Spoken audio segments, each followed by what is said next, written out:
Takk Gísli. Ferðamaður var gripinn glóðvolgur að tefla við páfann í Fljótshlíð í vikunni. Myndir sem bóndinn Þorkell Daniel Eiríksson náði af manninum heimsækja páfann vöktu mikla athygli á Facebook en í kjölfarið gaus upp umræða skort á salernisaðstöðu á Íslandi.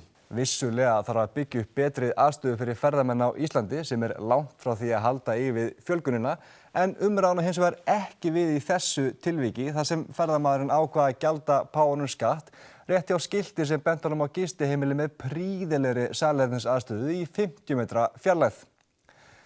Fréttum af væntanlegri hækkun á virðisaukaskatti á ferðaþjónustu á að sjálfsögðu að fylgja loforð að þessi maður muni hvorki kúka né pissa á íslenska jörð á ný. Að íslenski jörð verði algjörlega laus við kúk úr þessu manni. Að hvorki hann né aðrir vaði hér mígandi og skítandi eins og eigi þetta land. Að hreina og Ok, höldum áfram. Ísland hélt áfram að vera best í heimi í vikunni. Karlalandsliðið fóru upp 2 sæti á heimslista FIFA. Íslenskur skandall stefndi orðspori Þýskalands í hættu og íslenskur graðfóli fann upp nýjan lit. Þetta graðfólinn Ellert, en þetta engin venjulegur hestur. Hann fékk í arf frá foreldrum sínum nýjan erfðaþátt sem gerir það verkum að hann einstakur á heimsvísu því það engin annar hestur eins á litin og hann. Og því hefur íslensku hestalitunum nú fjölgað 1. Mér langaði bara að sýna ykkur Ellert. En að stóra málinu. Ýmislegt bendir til þess að toppnum í hagsveiflunni sé náð. Sturla Jónsson kominn aftur á vörubíl, húsnæðisverð rýkur upp og í hagspá greiningadeildar Arion banka kemur fram að toppnum í hagsveiflunni sé náð. En verð á húsnæði hefur skapað vanda sem raungerist í vandræðum alþingismannsins Jóns Þórs Ólafssonar. Hann lýsti yfir í vikunni að hann ætla að flytja út af stúdentagörðunum eftir að koma í ljós að hann alþingismaður sem býr á stúdentagörðunum. Einhvern tíma hefði fólk ekki krafist þess að alþingismaður myndi flytja út úr þröngri íbúð þar sem hann býr umkringdur dauðþreyttum eða dauðadrukknum námsmönnum sem eru flestir 10 ef ekki 20 árum yngri en hann.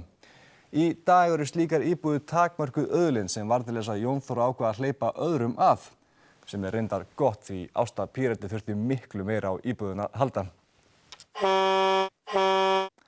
Og þó Garðabær sinni hvorki útingarsfólki né flækingsköttum, þá teygir húsnæðisvandi sig þangað.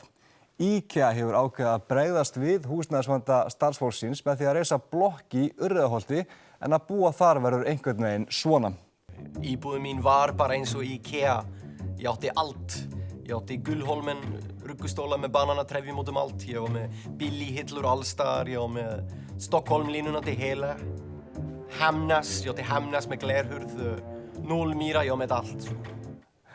Leigan á ódýrustu íbúðunum verður undir 100.000 krónum á mánuði, þannig að þetta eru auðvitað frábæra fréttir fyrir marga. Blokkin lítur svona út og starfsfólk IKEA þarf að sækja hana á vörulegarinn, flytja hana í Urriðaholti í flötum pappakassum og setja hana saman sjálf. En það ljós við enda gangana. Dagur B. Eggertsson tilkynnti í vikunni að Reykjavíkurborg hafi loksins uppfært áætlanir sínar og vilji nú að 1250 íbúðir verði byggðar á ári næstu árin. Þá verði að byggja á 3.000 íbúða og annað eins hefur verið samþykkt í deiliskipulagi. Þetta eru sem sagt góða fréttir fyrir þau sem óttuðust að framboð húsnæðis fyrir ferðamenn á Airbnb myndi ekki halda í við eftirspurnina. Og á meðan í mann, við vitum ekki ennþá hver keypti hlutinn í Arion banka.